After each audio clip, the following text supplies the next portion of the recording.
It was the intention of Congress and the president and everybody else who wanted to stomp somewhere that, oh, we want to do modifications so people can stay in their home. What they failed to realize, though, is that it's not in the bank's interest to modify.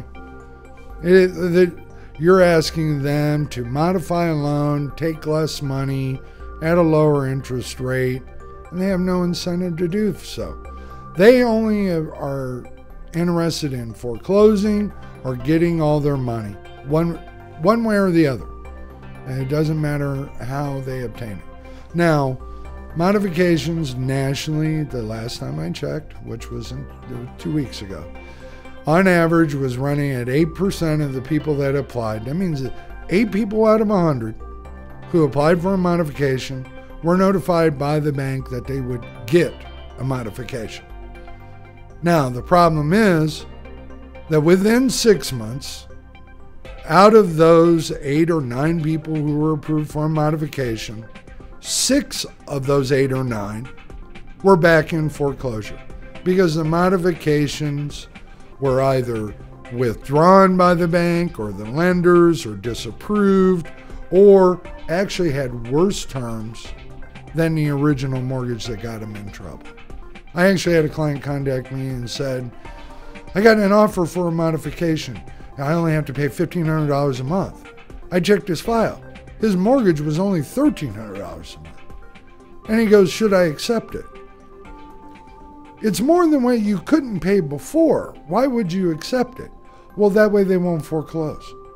But you can't afford it. Yeah, but it'll give me a month or 2. Okay. If that's the logic of getting a month or 2, then, people are desperate for anything. And modifications are false hope.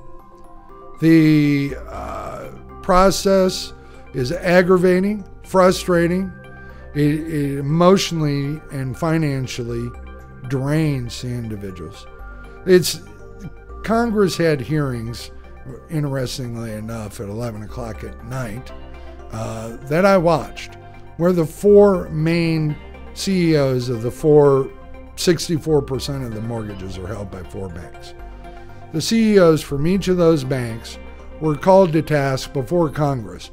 Why are these modifications not being accomplished? And all they could say is, we're trying.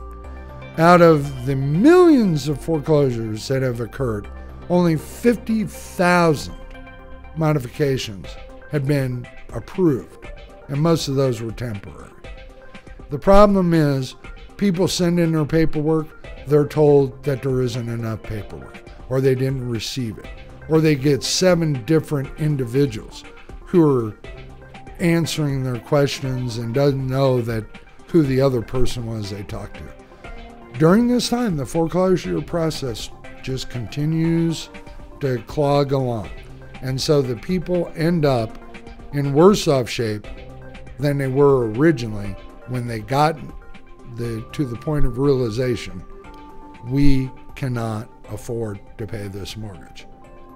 But help us and we will pay something. The banks rather receive nothing and foreclose from you, the homeowner, than it is to receive 70 cents on the dollar. And that's the problem that Congress and our president and we and the legal profession are fighting.